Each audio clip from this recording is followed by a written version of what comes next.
നമ്മുടെ ജനങ്ങൾക്ക് നല്ലൊരു സമുദായ ബോധം ഉണ്ടാക്കി കൊടുക്കുക എന്നതാണ് ഞങ്ങളുടെ ലക്ഷ്യം.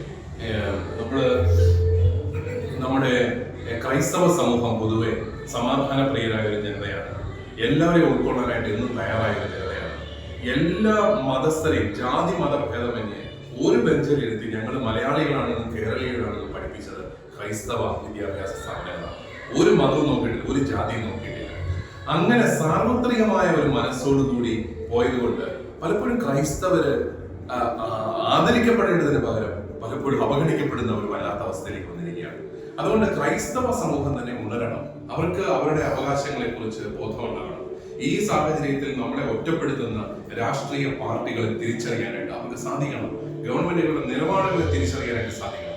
അത് മാത്രമാണ്, അല്ലാതെ ഞങ്ങൾ രാഷ്ട്രീയത്തിലേക്ക് ഇറങ്ങുന്നോ അങ്ങനെയുള്ള കാര്യങ്ങളിലേക്കൊന്നും ഞങ്ങൾ കടക്കുന്നില്ല.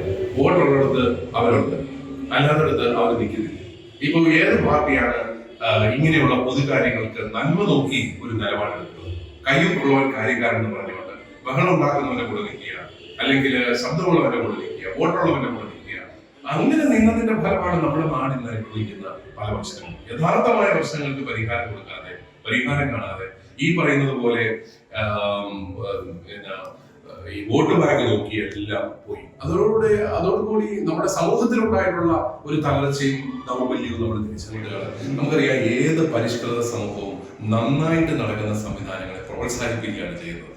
ഇത്രയും പേർക്ക് ജോലി കിട്ടുന്നു, ഒരു സ്ഥാപനം നന്നായിട്ട് നടത്തിക്കൊണ്ട് പോകുന്നു, അവരെ നമ്മൾ പ്രോത്സാഹിപ്പിക്കും. അതിന് പകരം എങ്ങനെങ്കിലും അവരെ അസ്വസ്ഥപ്പെടുത്താം. അതാണ് ഇപ്പൊ നടന്നുകൊണ്ടിരിക്കുന്നത്.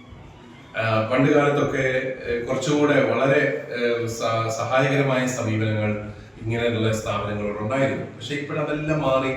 ഒരു ഓഫീസിൽ ചെന്ന് കഴിഞ്ഞാൽ ഒരു കാര്യമൊക്കെ നടക്കാൻ വലിയ പാടാണ്. 100 പ്രാവശ്യം നടന്ന് അതിന്റെ പുറകെ നടന്ന് മനുഷ്യരങ്ങ് മടുക്കുകയാണ്. ഇങ്ങനെയുള്ള സാഹചര്യങ്ങൾക്ക് വ്യത്യാസം ഉണ്ടാകും. നമ്മുടെ ജനം ഒത്തിരി മാറിയിട്ടുണ്ട്. ജനത്തിന് വിദ്യാഭ്യാസം കിട്ടിയിട്ടുണ്ട്. ജനം കൂടുതൽ പ്രതീക്ഷിക്കുന്നുണ്ട്. ആ പ്രതീക്ഷകളുടെ കുറച്ചെങ്കിലും ഒന്ന് നടപ്പിലാക്കി കൊടുക്കാനായിട്ട് സാധിക്കണം.